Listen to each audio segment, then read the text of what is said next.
It's GameEnthus podcast, episode 447. I'm Aaron, one of the hosts here. The only host here. Mike is away. Tiny should be on his way.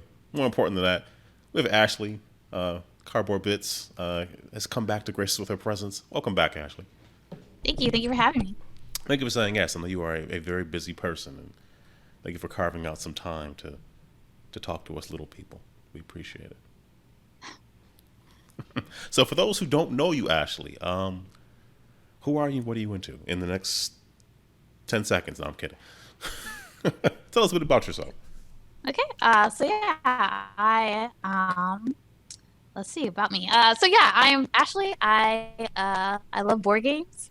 I mostly play D&D. That's like my regular thing, but I really enjoy Twilight Imperium. That's like one of my favorite games, but it's hard to play since it's like an all-day event. I like to do woodworking. My day job is a software engineer, and I'm a mom of two kids that keep me really busy and make time for gaming really difficult. And yeah. Wow. Software engineer. Nice. How you like being a software engineer? I enjoy it. It's a lot of problem solving, so that keeps it interesting, and it's kind of nice to program something and then see it work in action. So it's fun. I've really enjoyed it. My background is also computer science. My oldest is a software engineer. She just started. She just got out of school last Cool. May. So it's been challenging because the company she works for is interesting about communicating. Oh yeah, Lack that's like thereof. yeah, that is the most important thing in a lot of ways because it's like, hey, are we on the same page about this thing we're implementing? Well, that's the thing. It's just because of the pandemic and all, it's just Oh yeah, getting a steady flow of like things to do yeah, have been challenging, but it's starting to ramp up. Like we were telling her like, it's gonna, it's gonna ramp up. yeah, and, and it is, but it's been all right though. She's had a nice way to ease in, so yeah. and she'll have to move away, which I'm like, No, eh. I mean, she was yeah. away for half of college, but Oh when she yeah, came back yeah, because of the pandemic. But I'm used to her being here, so. yeah, But I know that won't last forever, and it's not good for her for it to last forever either. And she does want to kind of start her life on her own. But I'm sorry, I'm occupying too much time. Back to you. So, what have you been up to as of late? yeah. Lately, it's mostly most like as far as gaming goes, Oh, it's no. mostly children's games or Children's just game. anything. Yeah, just Yes, anything. yes. Yeah. Yeah, just anything. Yeah, mostly. I feel like mostly my time these days just been like work and parenting. And like because I'm now working remote, like the boundary between my work life is kind of blurred. And so a lot of times, I'll work during the day and then to make up my hours, I'll work after I put the kids to bed, which that time used to be the time where I did my hobbies and stuff. And so I'm trying to like carve that time back to like, okay, I want to do my hobbies again. Like I want to get back into the shop and making things. And so that has been a challenge for me. Just kind of finding that balance. I hope you can find your way back because I mean, I know you enjoy that, and it's good to have that outlet. And yeah, working remotely definitely has that. Why am I doing email at this time? Like why? Yes, yes. I It's like can, I gotta turn that off. Yes. and it's hard because it's Yeah. been like 2 years. So yeah. Yes. So were you working remotely pre-pandemic or? No, no. Oh, okay. Yeah. It Well, see, like I had actually transitioned between two jobs. Like I switched jobs, and like the very first week of my new job was like when they were like, okay, everyone was working from home. So Hmm. that was kind of hard too, because it's like, I wasn't ready for that transition. And, I miss some of the office banter. And I mean, now I do hybrid, so I kind of get some of that back. But yeah, it was, it took me a while to adjust to the remote life. But I mean, I'm glad I had the opportunity to do it. But it was definitely a transition. I was kind of spoiled. I was teleworking 3 days a week pre-pandemic, so Oh, I was okay. going in Yeah. twice. But I'm not gonna lie. I mean, I know this sounds like, oh, what was me? But it was still a transition, and going from like Hmm. going in twice a week to never at all. It was Yeah. still like I don't see anyone, and then new people would Yeah. come in, and it's like, yeah, it was still like it was still tough. Not tough, but it took some getting used to. And just like going back into the office is going to take getting used to because I'm not used to looking at people. And I feel like I've been more productive. Yeah, I definitely feel more productive at home. I guess you don't have those distractions that you used to have in the office. Yeah, but yeah, I'm it's never easier to distracted in this focus. room. There's nothing in this room that will ever distract me. I can't imagine what a distraction would look like. But you get used to that too. So I just want to be asking, how old are your kids? So my oldest is like 7.5, and my youngest is like she is 3.5. Yeah, 3.5. And so the oldest is a boy, the youngest is a girl, and they are a handful. Like my oldest made me think, oh, okay, parenting's not too bad. And then my youngest, like, she's like a hurricane. She drains all my energy. But she's fun. But she keeps things interesting. But yeah, and she's where I drain most of my energy, basically. Yeah. Wow. Yeah, they'll Busybody. do that. That they definitely have that effect. But they're worth it, Yes. Yeah, but they're all Yeah, different. it's Yeah, fun. what you learned from the first one is like, oh yeah, Yeah. I know what to expect. Yeah. Yeah, that's exactly. Like I was like, oh, okay, yeah, let's do this again. And yeah, she's totally opposite in so many ways with her personality. Oh, they're like night and day. I mean, just Yeah. the teenage years between the oldest and the middle are just. The Oh oldest did yeah. not. So The oldest you was have three. pretty easy. Yeah, 3 daughters, pretty easy going. You have hiccups and bumps and like they get on your nerve. Whatever. The middle one though, she introduced things that was just like, she didn't do this. Why are you? You know how to do that? I don't know. But they're different people, so it's fine. Yep. You're always learning something. Yep. It's like being married too. You're always like, you didn't like that before. Like, you didn't do that last year, and it's like, Yep. So it's always a thing. How you doing, Game Back? Glad you're here to join us. Yeah, life is always doing something different. So for those who don't know, what could you describe some of the stuff you would do in your workshop? Yeah. So I one of my favorite things is to make pixel art, and so you can kind of see like A a Goomba. little Goomba. Yeah. And I have some other things around. Like I have. Oh yeah. Is This that is an probably one of the R2D2 back there?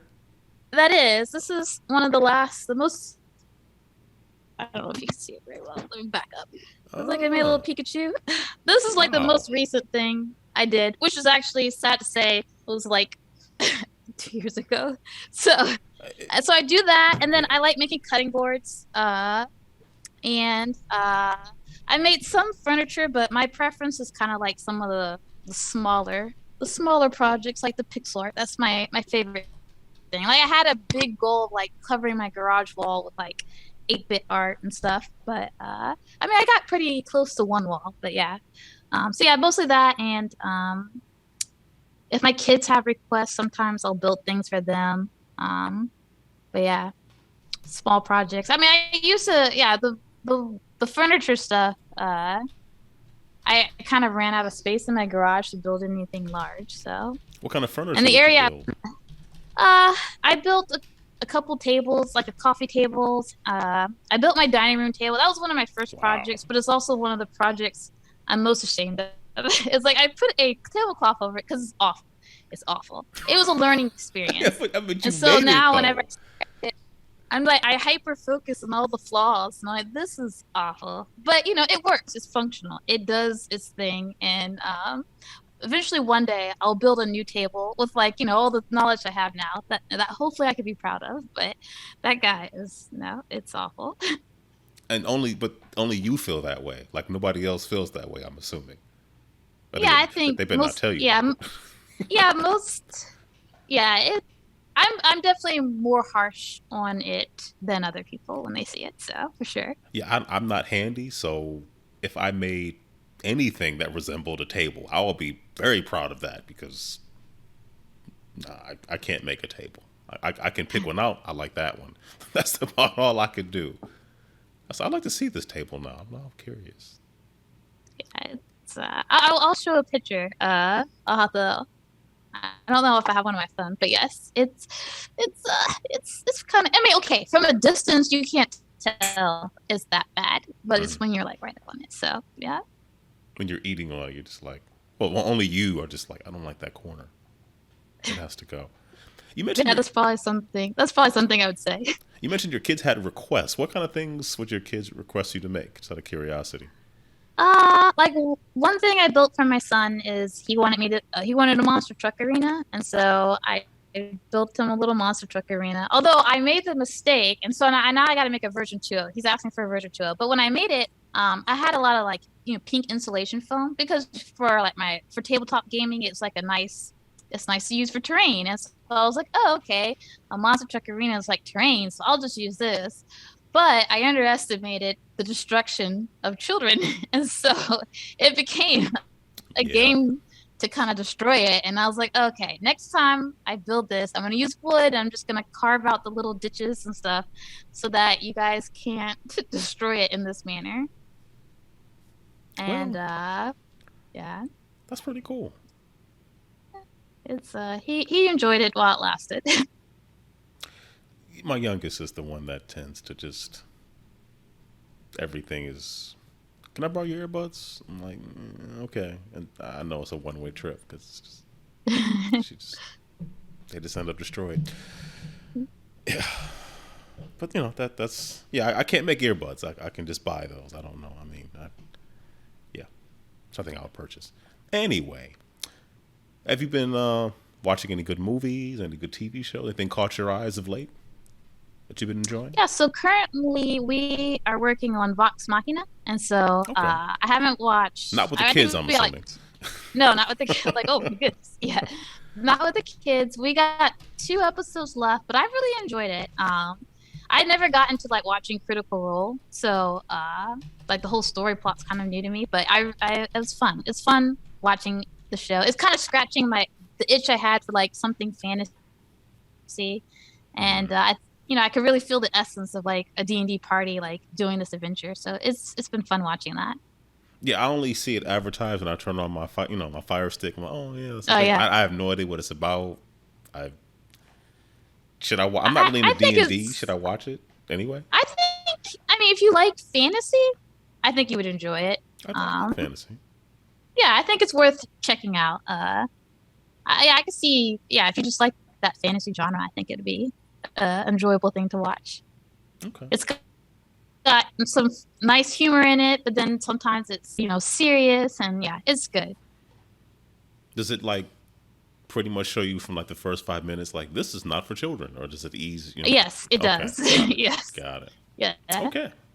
I was kind of shocked, like some of the death scenes are like, oh my gosh, this is brutal. Or one episode I was watching, and I was like, you know what? I'm glad I'm not eating right now.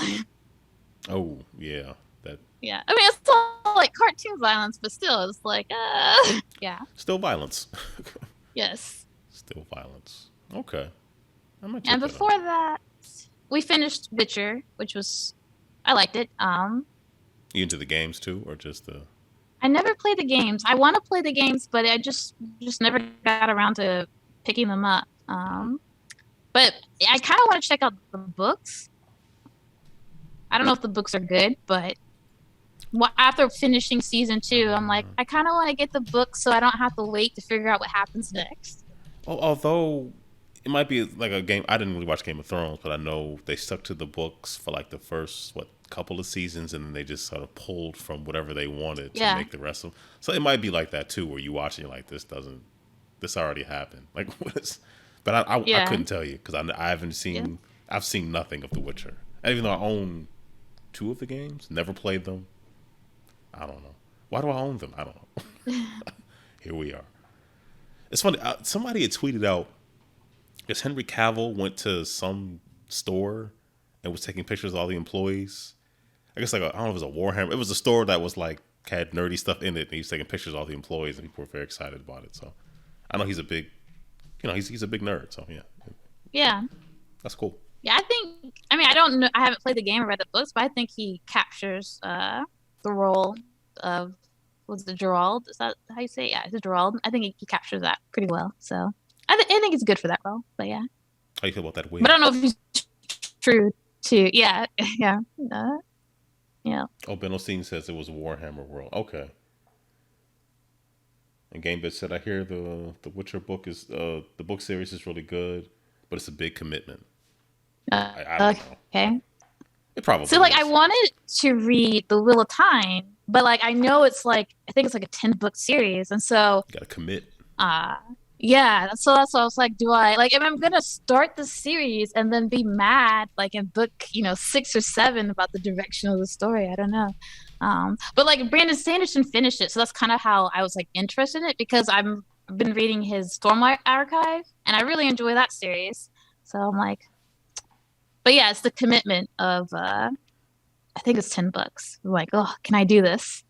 I should at least try book 1. But I have so many books that are like in my queue, so yeah. Well, you might get started. You might not. I don't know. Well, hopefully you do. But yeah, 10 is.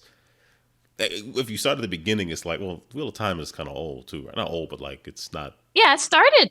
I feel like it started around the same time, like the first Game of Thrones book, like in Oh, I thought it was 90. older than that. Oh, okay. Is it older than that? I Okay, have I don't know. I don't know. Yeah, I'm I'm no just, authority. yeah, it's, I think, but yeah, I know it's old. It is old. Yeah, but 10.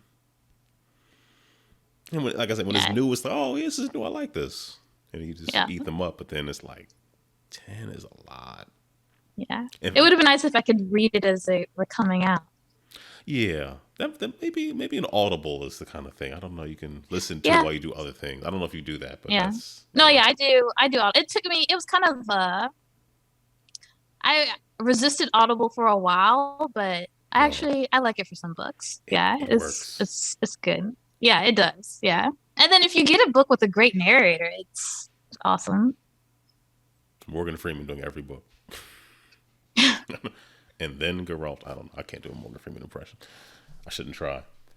Hey James, how you doing? Glad you're here. And then Ben Osteen said that Henry Cavill is quite into Warhammer 40k, at least painting the minis. Oh, cool. I wonder what the Venn diagram is of like people who are into Warhammer, people who actually play it, and then like paint the minis. Like it's like the very center, but like I don't know. I'm not into that stuff. I never was. And it's funny, there's a Warhammer store like 5 minutes, if that, from my house. And I keep hoping just turn to a regular board game store. Oh, yeah. Just have regular board games and I'll walk in. Not just but until that day it's just like, oh yeah, it's over there. Okay, cool. Yeah. We'll see Yeah. what happens. Yeah, I think if I ever got into it would only be because I'd want to make terrain. And I don't think I'd really care about the game, but just like making terrain, like, okay, that'll be fun. What is that like? Have you done that before? Well, for like D&D, I've kind of made like some terrain for that. So I've there's these molds that you can get called Hearst Arts, and so you basically put like plaster in it, and you pop it out, and you could piece them together and build buildings and stuff. And so that's how I first got started. But now that I have a 3D printer, I usually just 3D print and use that since it's quicker. Well, kind of quicker in some ways, depending on the model. But yeah, it's quicker and it Oh, just but less Ashley, effort. Yeah. the old ways of taking forever. Come on. Yeah. You have one 3D printer, or did you start off with one and you graduated to another one, or you bought the Yeah, one you really wanted? I started off with one. It was like the Prussia MK2S. And then I got a resin printer for Mm-hmm. like printing minis. Mm. And then I got the Prussia Mini. And so yeah, so I have 3, but my original printer is kind of out of commission because I started upgrading it and then I just got lazy or something. And so it's kind of like disassembled, half assembled, and I just need to finish building it so I can go back to because at one point when I was 3D printing a ton of stuff, it was kind of like, oh, I need another printer to accelerate, this process. And Printing in yeah, tandem. yes, yes. But that plan hasn't worked out yet because he is still. So yeah, I need to finish building that guy. So you said resin printer. So is that different? I don't know the difference. So Yeah, is that yeah. different than the So regular one or regular 3D printer? yeah, so like I guess like the regular one is called like an FDM printer, and I don't know what that acronym is, but it basically you have like a roll of filament, and then it melts it, and then extrudes it, and then prints it in layers. But Mm-hmm. like with a resin printer, you use UV resin, and so uh, That's the you pour thing. the Okay. resin in like this little yeah, you pour the resin in like this little basin, and like it has a little LCD screen, and then each layer the LCD screen lights up, and as the UV light hits the resin and those spots, it cures, and then that's how it prints it. And so, I think but so for those seen that printers, before. they they print smaller stuff, but they print with higher detail, and so that's why they're great for miniatures. And like the one I had is called the Elegoo Mars, and the only downside, the biggest downside for the resin printer is just like the resin's kind of toxic. And so I don't use mine a whole lot. It doesn't smell great. So I don't use mine a whole lot just because I don't really have a good spot in my house where I feel safe with like having my kids around. I don't know what long-term side effects are from inhaling these vapors. So I don't use it a whole lot. But it when I do use it, usually for printing D&D minis, it's pretty nice. When you it's pretty bought nice it, to have. did you have to like sign some kind of a waiver or something? Like what is, I don't know. No, they just have lots of warnings on the resin and on the printer. And they recommend like a well ventilated area, yes, taking down a low burn and so wall in your home, whatever it takes. Yeah. Wow. I've seen some people build like little ways to better ventilate the fumes and stuff, and that's one of the things I wanted to build, but I bought all the supplies for the ventilation stuff, but I just haven't actually built the case for it. So one day I'll get to that. I was going to say the irony is that you need the resin printer to build the ventilation pieces for the resin printer. I don't know. Like, is that the case? Or No, it's I forget what I bought, but there's this thing called like an inline duct fan, and like I've seen some people like use that to help suck the fumes away. But it's been so long since I started playing this project that I'd have to go back and Google like what were my intentions with this thing that I bought. So yeah, I'm a big procrastinator, so I have a lot of in progress stuff because I have a hard time finishing what I started, and I get distracted. I'm like, oh, scroll. Yeah. No, it's a thing. It's definitely a thing. That's cool. Yeah. These are all things that I know absolutely nothing about. It's interesting. In terms of buying more spool or more of, like, I don't want to say a cartridge, of more of the resin for it, is it expensive to get more of the raw material needed in order to print? For the resin, let's see. The last time I bought resin for my printer, I feel like I might have spent $30, and it came with like a little bottle, and I forget how much was in it, but you could print a good amount of miniatures with it. I mean, yeah, you could print a good deal of miniatures, but I couldn't name the number. But yeah, I felt like it was reasonable. So if people can print their own miniatures at home, does that, I guess, is it happening enough where people who make miniatures are like, we got to do something else to make sure that people are buying them from us that are printing them at home? Or is it not that prevalent yet where it's like, eh? Yeah, I don't. Because I feel like, the ones that make miniatures, you still need like that model, unless you can do it yourself. So I think, because I know like, I think Reaper Miniature, they still like have Kickstarters since like the 3D printing thing got big. And it seems like, they still do pretty well. Because I think there's still people out there who, printing their own miniatures is just not something they want to spend time with. So they'd rather just buy it already made. And then also usually the miniatures that you get from like these companies, I think they're more durable than the things that I print on my resin printer. So, so I think for some people, being able to print it at home definitely replaced buying it from people, but there's still like I guess you could get in like in the market of like selling the actual models, and I think that's usually what I do. I just buy models, or if I was like printing a miniature for like a D&D character, I like using Hero Forge. And then there's another service that I used once called Anvil, but I think it's Anvil. But yeah, those it's been a while since I've used them, but I liked it for, customizing how I wanted my character to look like and actually having something for the table. But I haven't played D&D like in person since like the pandemic, so it's like, oh, I don't have a reason to 3D print anymore. So I'm sure you'll find a reason. I have faith. Yeah, my kids like the stuff that I 3D printed is like, for action figures or doll houses. So they still enjoy it. That's kind of cool. I can't imagine growing up. My parents didn't even do that. I remember my dad had we put Yeah, together I this GI Joe thing, and the first thing I did was go to the top of the stairs and then roll it off, and it like cracked. He just looked at me and walked away like we just spent all this time putting this together, and you broke it. See, you could replace it. You could put something together yeah and fix it. So yeah. I'm sorry, I cut you off. You were saying something. Excuse me. Oh no, it's fine. Yeah, I actually forgot if I was saying something. So. Oh, no worries. Okay.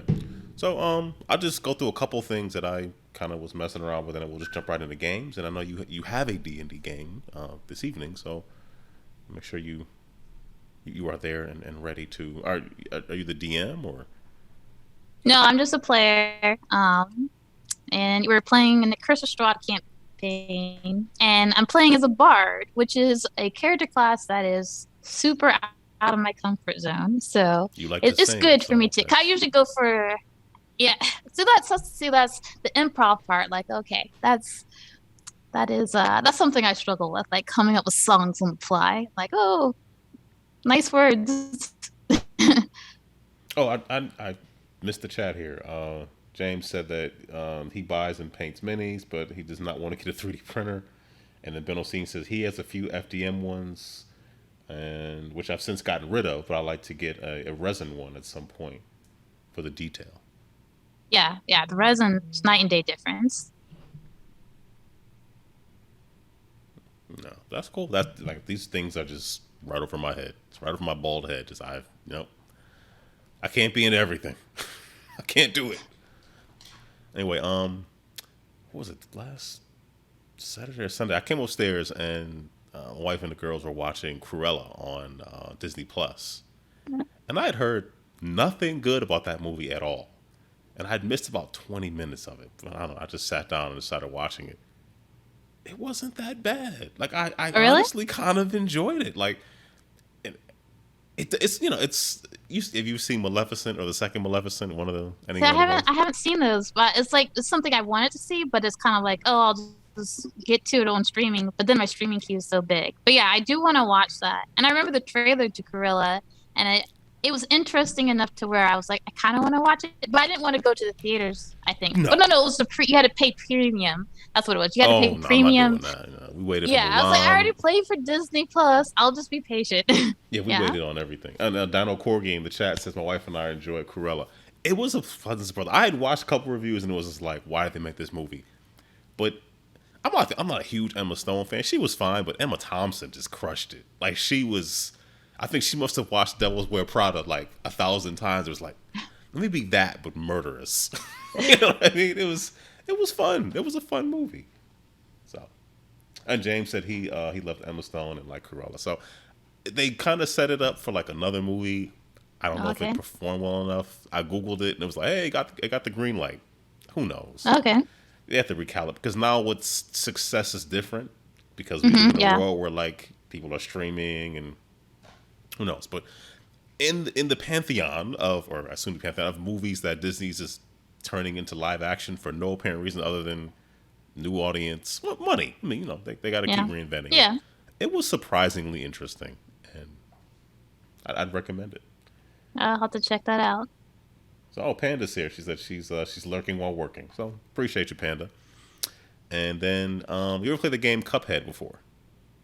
Yes, I saw that. Is it out on Netflix yet? The show, the TV series? I watched 3 of the episodes. Is it worth watching? I think it is. I like it, but it kept reminding me of just other cartoons. Like I just felt like they just plugged. Not that that's bad. I mean, it's not. Yeah. I watched it and just can help but think like, okay, this is. I mean, because the whole art style obviously harkens back to an older animation style. I felt like the structure of the cartoon also does the same thing, which isn't a bad thing. It's not a bad thing. I did enjoy it. It just one of the episodes is kind of weird. Like somebody just drops off a baby at their house, and like spoilers, whatever. Like the resolution was like they just like got rid of the baby. It was just like, what? They just gave it to somebody else. It's just like, but they didn't They gave the baby the same way they got it. They put it in front of someone's house and knocked on the door, like hid behind a bush. I was like, okay, that's sure. Yep. So I don't know. It's goofy. It's they don't really talk in the game. You just hear the announcer and all the other stuff. So their voices are fine. I will say, what's the voice of the old Silver Kettle, like the old man character? When you hear his voice at first, it was very jarring. It felt like a miscast, but then I got used to it. But okay. So Dana Corky said, I'm guessing. I guess regifting a baby is fine. Yeah, it felt kind of weird, like. Yeah. But then again, it's not that they're going to continue on with them having a child there as well. So it's not going to be an ongoing thing. And I feel like that's kind of it. So, all right, what games you been playing? It's mostly kid games, but I did get to play Twilight Imperium on Monday, so that made me very happy. Nice. But my previous job, I had introduced some of my coworkers to Twilight Imperium for the first time, and like it was a hit with them, and so I finally found a group of people willing to spend a whole day. Did you provide food? Yes, so it was a whole day and beverages. Well, so I wasn't the host, but the host did, okay, and good. We started at 8:30, and then at maybe 5. Like we had a hard time cutoff, and I think it was like 5:30. We had to end the game, and we had to end the game prematurely, so we didn't even get to finish. I have a question. Okay, no, when you say 8:30, we're talking 8:30 a.m. a.m. Now, the people we're talking about, these are people who already play games and they were curious, or these are people who do not regularly play board games and agreed to Twilight Imperium at 8 something in the morning, which seems like a lot. They must like you a lot. You're very likable. You must have. It'll change your life. You'll be better. Food will taste better. Twilight Imperium.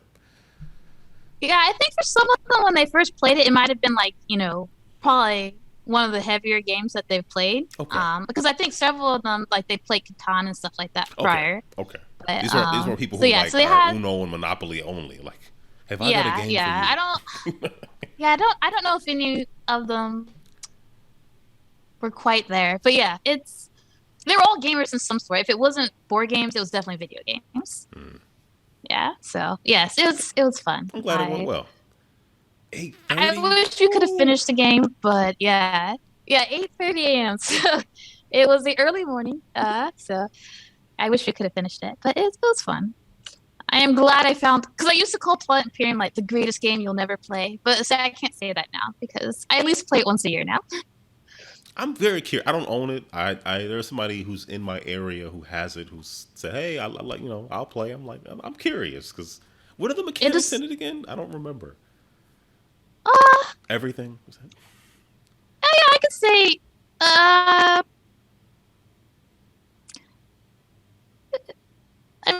mean, you got like your space combat, and I don't know. Like, I don't know what I don't know what the official names of like the mechanics are because I'm like, I feel like it's a little bit of everything. I guess to last that long would have to be. I mean, I think part of the reason it lasts so long is because a huge part of the game is like politics and like making alliances with people and plotting and planning and yeah, it's fun. It's fun. To me, it's worth the time investment. No, clearly. In the chat, Dano Corky says, my wife and I work retail jobs starting at 7 a.m. I wish we had friends that would play games with us at 8:30 in the morning. Same here. And then James says, negotiations, like you said politicking. Negotiations are big in area control. So in trade. So for outcomes in the game, are these like consequences and things that are like built into the game, or are the players themselves come up with them? Is that so I would say so the game is basically victory point based. So in a regular game, the first person to get to 10 victory points wins, and like the way you get there are through objectives, and so you have some secret objectives. So you have hidden motivations about some of the things, and then you have public objectives, and so that kind of drives a lot of the gameplay. Is like what objectives are you trying to achieve? Okay. Yeah, I'm very curious about this game. Yeah, it's fun. It's great fun. And your coworkers that really really must like you. 8:30, huh? Okay. 8:30. Would it be pancakes? Maybe, maybe. All right, you mentioned kids games. What kids games have you playing? So kid games. So my daughter, she really loves Pretty Princess. Okay. She adores that game. My son, uh, he likes the Pokemon card game. Like, we picked up like a year or so ago. I guess it was like Pokemon Battle Academy, and so it's kind of like I'm not sure about that one. it's it comes with like a nice little board for the game, and then like a couple starter decks, and it's like a really great way to like introduce people into the Pokemon card game. Mm-hmm. Um, and So he really enjoys that. It was a great way to, because I never played Pokemon the card game. Like I got into Pokemon with like Pokemon Yellow on the Game Boy, and so I liked the games, but I just never got into the card game. And so yeah, so he likes the card game, and then we plan to play a lot of like educational games to kind of help reinforce things he's learning in school. So like there's a version of the 24 game, and it's kind of like a little, I don't know how to describe it. It's like a game where you have like four different numbers, and then you can use any of the order of, like, you can use multiplication, addition, subtraction. What's the missing one? There's a fourth one. But anyways, you can use Division. Did those you say orders division? of operations. I don't think I did. So basically, with the 24 game, there's four numbers, and you're trying to get to number four using all the numbers once and any of the orders of operation. And so they have like a version of that that's geared for people, that don't have like math facts down quite as well for the bigger game. And so we've been playing that with him. And then there's another game from a company called Learning Resources called Some Swamp, and it's just kind of like a roll and move game where you use addition and subtraction to kind of figure out how many spaces you move up. So yeah, so it's mostly games like that is what I get. Those are the most kinds of games I'm getting in with this current phase of my parenthood. But I look forward to the day of Twilight Imperium, family game night of Twilight Imperium. But like, then I can start really early, and I'll have a chance to finish. Well, I mean, you're starting One them off day. early. I wish that I would have been into board games when my kids were little. I wasn't been in video games forever, so they've always been around them. They're interested. They play them, but I wish I would have been able to get them into board games at a really young age. That would have been kind of cool. Yeah. But it's not how it turned out. But yeah. Oh, somebody did ask in the chat. James asking, how many people did you play Twilight Imperium with? Just out of curiosity. A 6-player game. Oh, I have not played 8 players with the new expansion yet. So we just been doing 6. I think we're kind of nervous because it's like we could barely finish the 6-player game, so it's no telling how long an 8-player game will take. Okay. And the other game you mentioned was, you said Some Swap or Swamp? Swamp. Yeah, Some Swamp. Oh, okay. Yeah. Do you own any Habba games? Those are really good games. I do. I have a ton of Habba games. There's this one game I like, and I don't know if they ever released it in North America, but like I picked up like I ordered it through Amazon, but it was like sent from overseas. But it's called I think the name of it on my box is like Lander der Welt, which I think is Countries of the World. And so that was a really fun one. Okay. Because I'm really bad with like the flags and like the capitals of other countries, and so that's a really fun one to kind of help get that down. Because whenever I visit my my father-in-law's house, he plays like he watches UFC a lot, and a lot of times we'll have the little flags of the fighters, and so it's kind of like, oh, what country is that? Or, oh, I recognize that flag. I know where he's at, where he's from. And so the game has helped with my flag identification. Yeah, I'm not good with that, and I don't know if you play Wordle or not. I love Wordle. So I've seen like a lot of people talking about it, but I haven't played it yet. Oh, if you like word I don't games, really know. highly recommend. Okay. And then Okay, yeah, I love word games. Yeah. I recommend Wordle, and then Wordle 2 apparently is out as well, which has 6-letter words, which I was like, bring it on. Like when I wake up in the morning, the first thing I do is Wordle. I try to get it before I get out of bed. It doesn't always happen, but anyway, my point is there's another game called Wordle, where it's just a silhouette of a country, and you have 5 or 6 guesses to guess where it is. And when you put different countries in, it will point, if you're wrong, it will tell you how many kilometers away the actual answer is, and then give you a direction to go in. But Okay.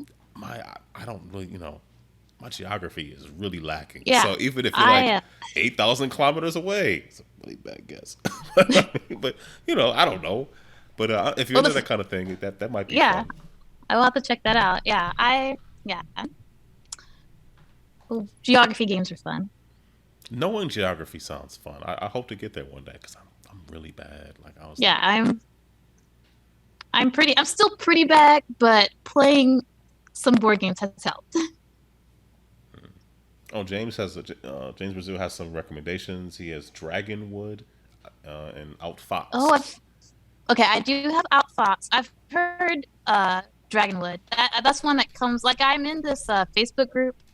I think the title is like game schooling, and so it's basically a bunch of people who kind of like supplement, I guess, teaching their kids with like games, or it's just a bunch of recommendations about games that help reinforce, academics. And so Dragonwood comes up a lot. So I definitely need to add that to my queue of, or my wish list, I should say. Yeah, my wish list of things to eventually add to my collection.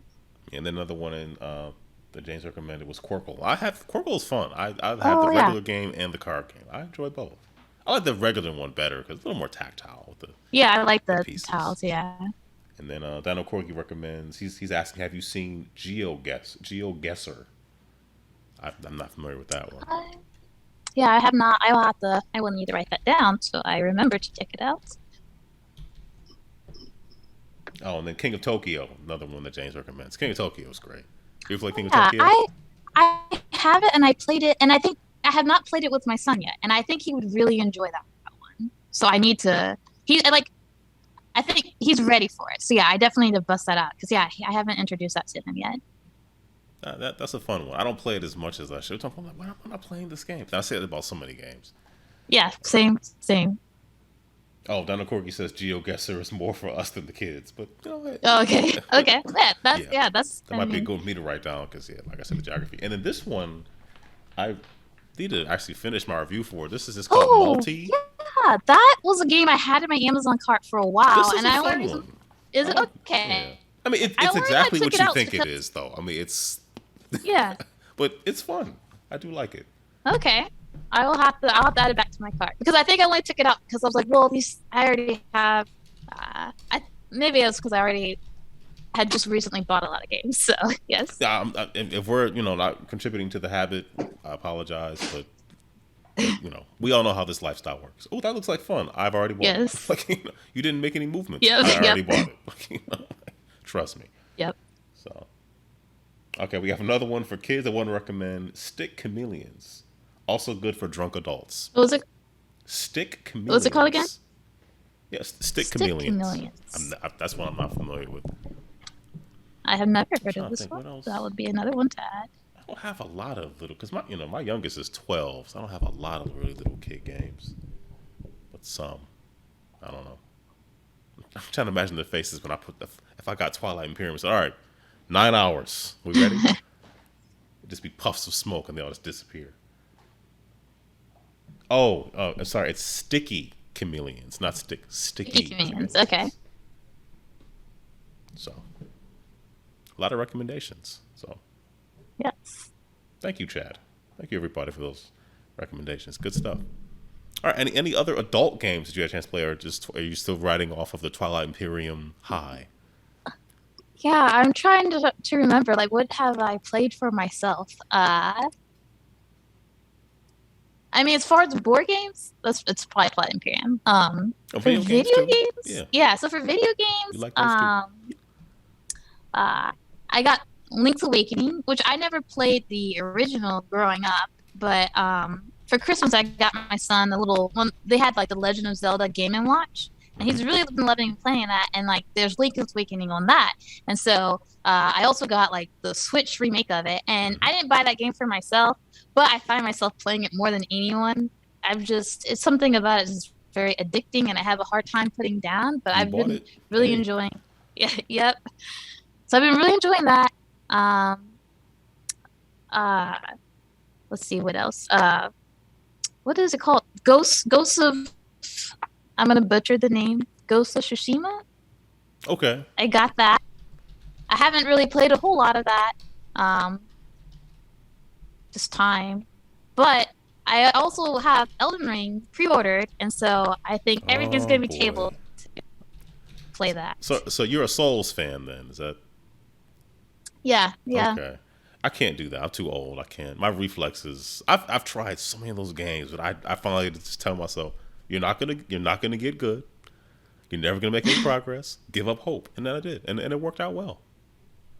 Yeah, I played Demon Souls and then Dark Souls, but in the middle of Dark Souls, I remember there was one item I wanted or something. I spent so much time farming souls for this thing, and then my PlayStation 3's hard drive died. I just Ooh, lost all that, and I was done. I never beat that game. I was like, I'm I done. don't blame you. It was it was very tragic because I was playing that and Skyrim and Mass Effect 3, and I was close to the end of Mass Effect 3, and I was Ooh. just all three of those games I have not revisited. I was still it's a big wound. Remember Like, when oh, PSN went out? Like it just wouldn't work for like a month. There was, remember they had that error that I guess the timeout, the timer on the chip. I guess they coded it wrong. Anyway, we had to wait like a month for PSN to come back. Where I was playing Heavy oh, Rain, and Heavy oh, Rain. I mean, we can talk about David Cage's foibles all day long. Not the greatest game, but I was having some fun with it. Yeah, I enjoyed it. Yeah, I just never got back to it because as a month, I was like, well, forget it, And I get distracted easily, so I'm like, oh, look, piece of candy, and it's like, forget it. Is that yeah. foil? Let me see that. So, yeah, yeah, I can't do the soul. I'm glad. I hope you enjoy it. I just don't. I don't understand why people love. I just don't get it. Like, I don't want to. I don't want a regular enemy to be able to just kill me at any time and destroy all my progress. I just don't. I don't get the appeal. Life is stressful enough. I just don't. Yeah. I don't know.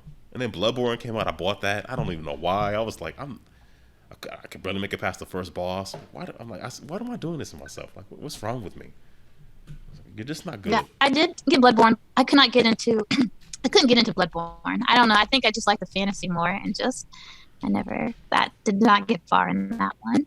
Because Bloodborne, people describe it more like you're supposed to be more offensive. I mean, obviously you're fighting in the Hmm. Souls games, but Bloodborne felt like you were trapped in a room, like people were trapped with you, whereas it's supposed to like Dark Souls of the Souls games are more like you're trapped with them. It's like no, Hmm. I feel like I feel like I'm trapped regardless. Like I can't do it. Yeah. Elden Ring, yeah. But it's coming out for everything, right? A Yeah. PS5, Hmm. Hmm. Xbox. I did see though, in one of the reviews I saw, I think if you run into an enemy that's super difficult, it's just not like a roadblocker. You can come back to him later.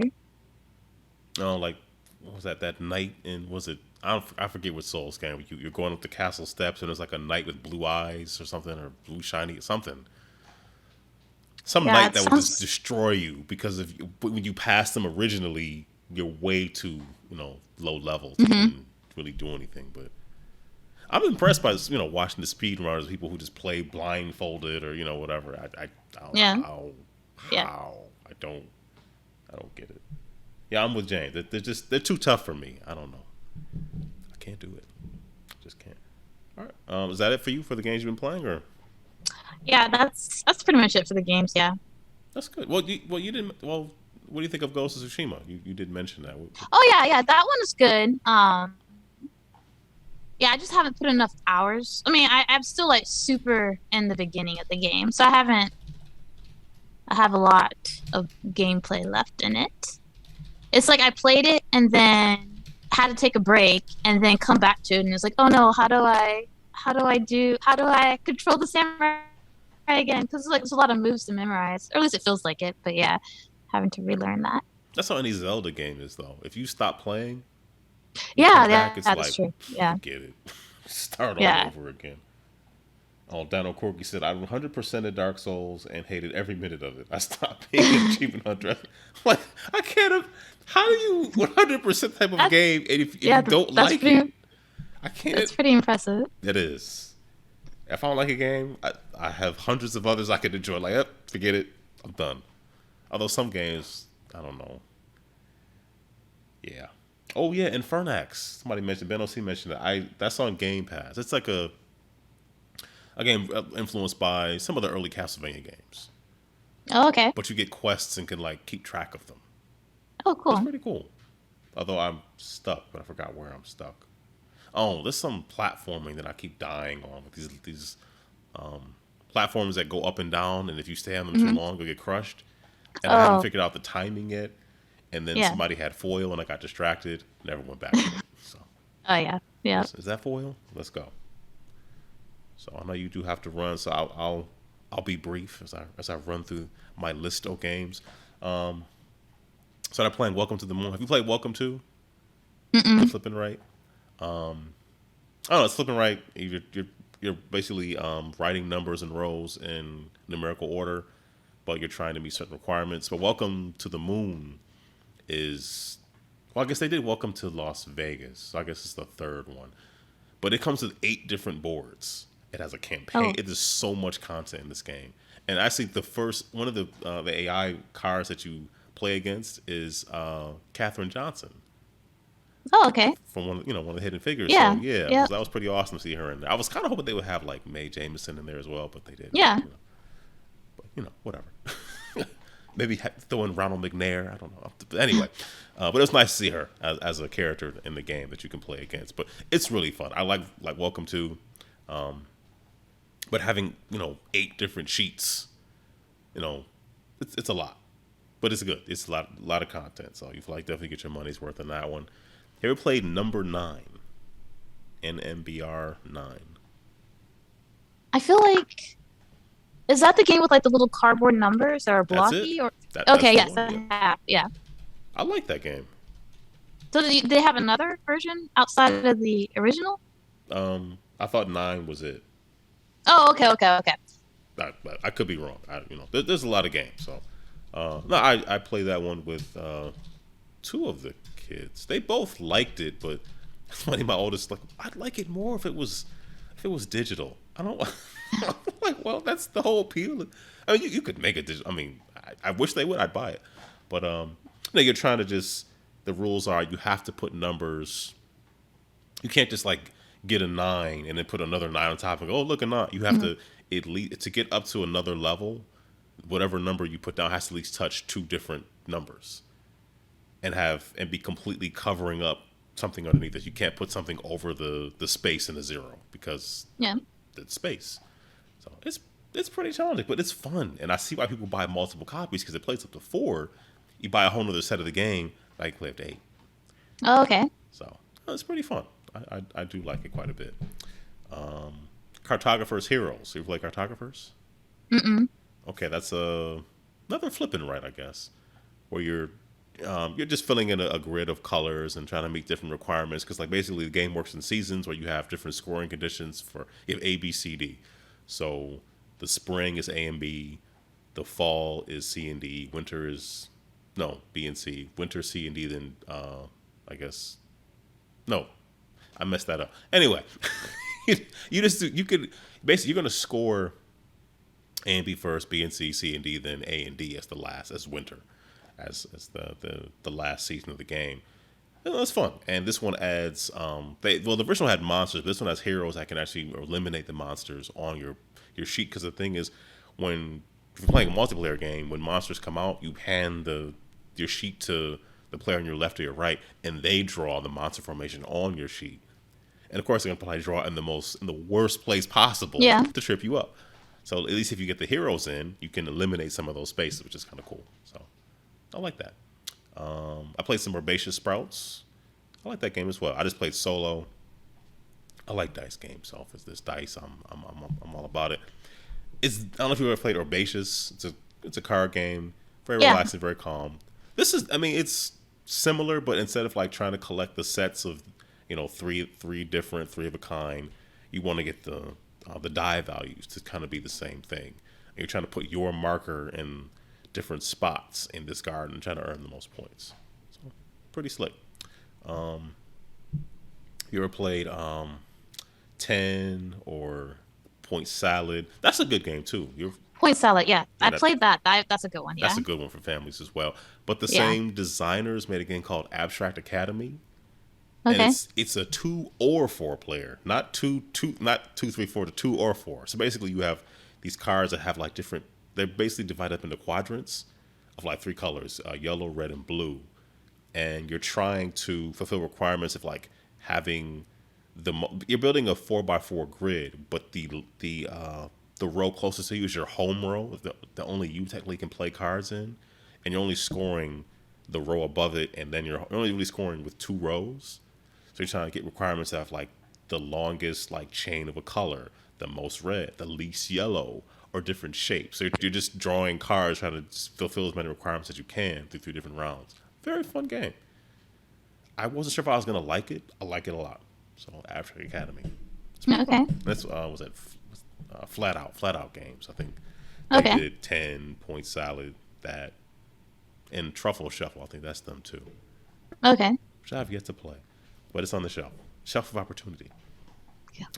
Another good one for another good recommendation for families, kids. Happy City from GameRite. City. Okay. Kind of simple. You are purchasing different city cards and put them out in a little tableau that can have up to 10 cards. And then once I think somebody hits 10, I think you finish out everybody else's turn, and then you score up like different cards in your city will have a heart and then have like a population icon. So you basically multiply how many of the little population, like how many people versus how happy they are, and that's your score. So if you go really hard on like one and then don't do much of the other, your score could be really impacted. But it's pretty simple. It's like a regular mode and then like a more advanced mode. But that's one that you could probably play with the kids as well. It's pretty fun. Cool. I like it. GameRite definitely has. I definitely have a lot of GameRite games. Yeah, me too. That my kids, yeah. Do you have like Sushi Go, stuff like that? So Sushi Go's one it's been one that I've been meaning to get, but I haven't. But I hear it's always comes up in like recommendation threads that I follow, and I'm like, I got to get that one. Although I hear that if I got a version, I should go with Party.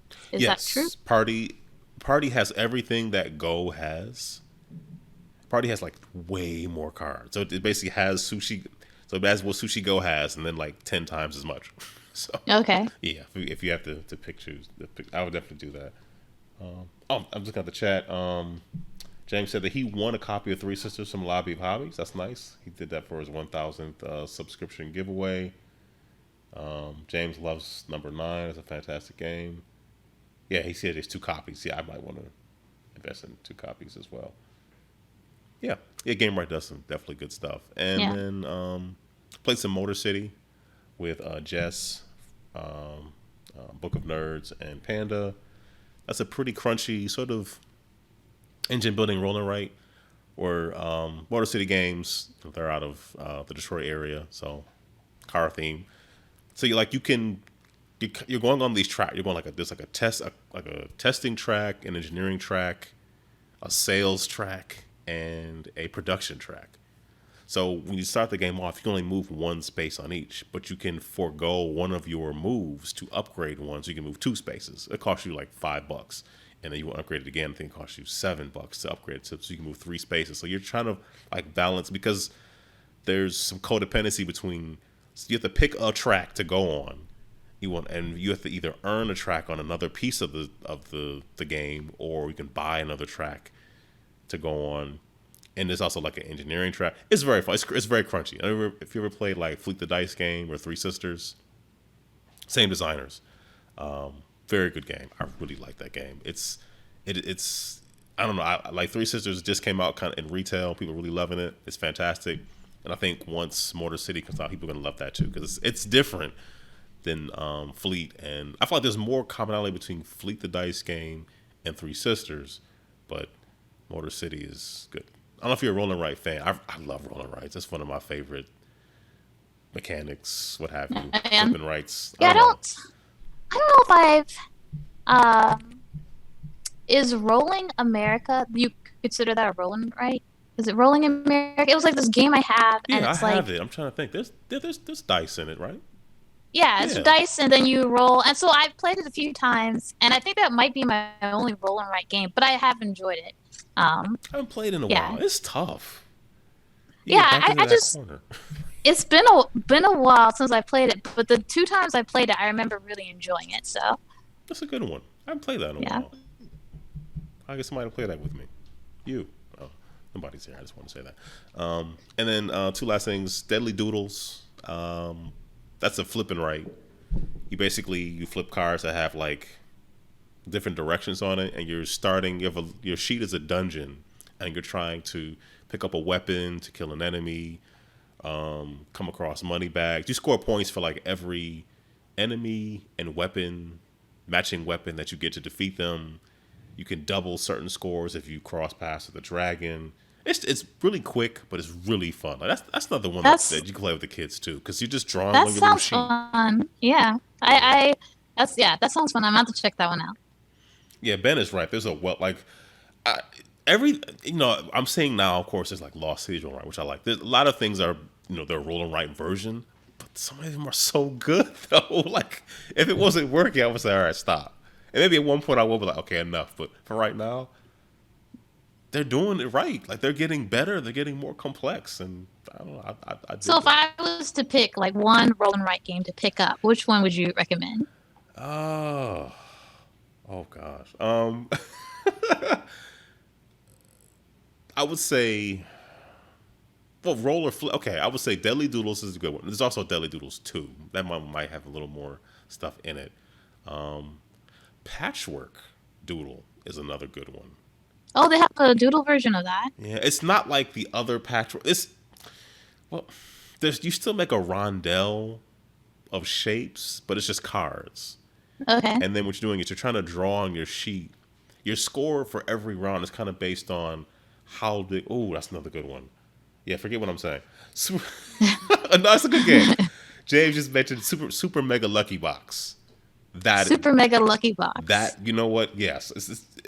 Yeah, get that. I have not heard of that one. It sounds like it. It's like bingo. It sounds like it's okay. It's like a bingo kind of thing where there's just cards that come out that have numbers, one number at a time, like 0 through 9 or 1 through 10. And you start off with like 2 or 3 different little cards, and you're just crossing off numbers. And as you cross off complete rows and columns, you get like moons, whoever's the most moons in the games wins, or you get these lightning bolts. They let you change the value of the card, but just for you. Or they'll let you, or if you do a complete row or column, you might get a 7. You can take that 7 and cross off a 7 on another card. It's like a bingo kind of thing. Really fun. Okay. Really fun. Wait, so it's Super Mega what?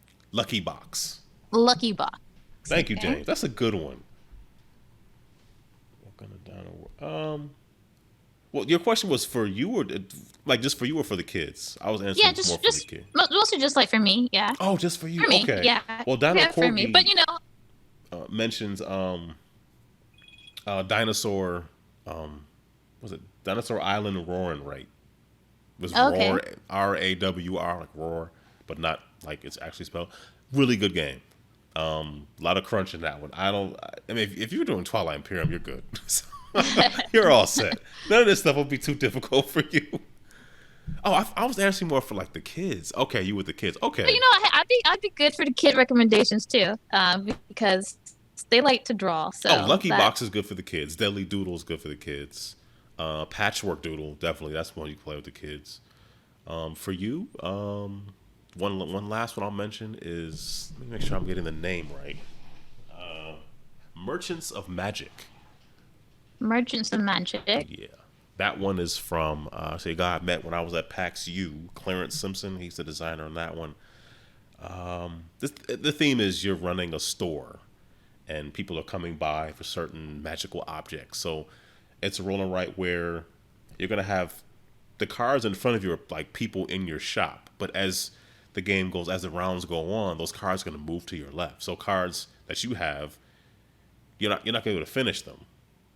They're going to go to your neighbor, and it might come back around, assuming that other people don't complete it before you get to it.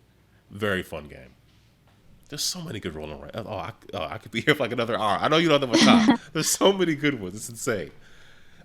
Welcome to the Moon is another good one. There's a lot in that box. That's okay. Good stuff. So, yeah, I'll stop talking because I love roll and writes.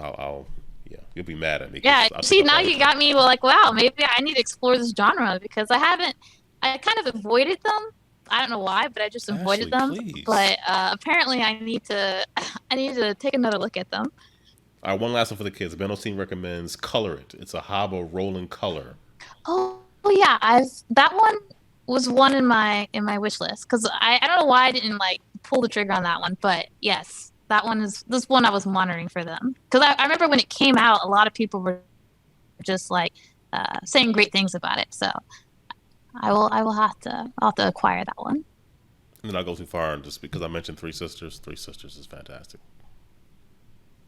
That's another good one. Solo I got me multiplayer. Yeah, got but me a good list. yeah, I'm sorry. I'm not helping. I'm just. There's just so many. There's just so many. Anyway, I know you do have to depart. So, anything you want to say? Shout outs, plugs, or anything on your way out? Where can we find you? All that good stuff too. Oh yeah, so you can find me on Twitter at Cardboardbits. I'm also on Instagram with that handle.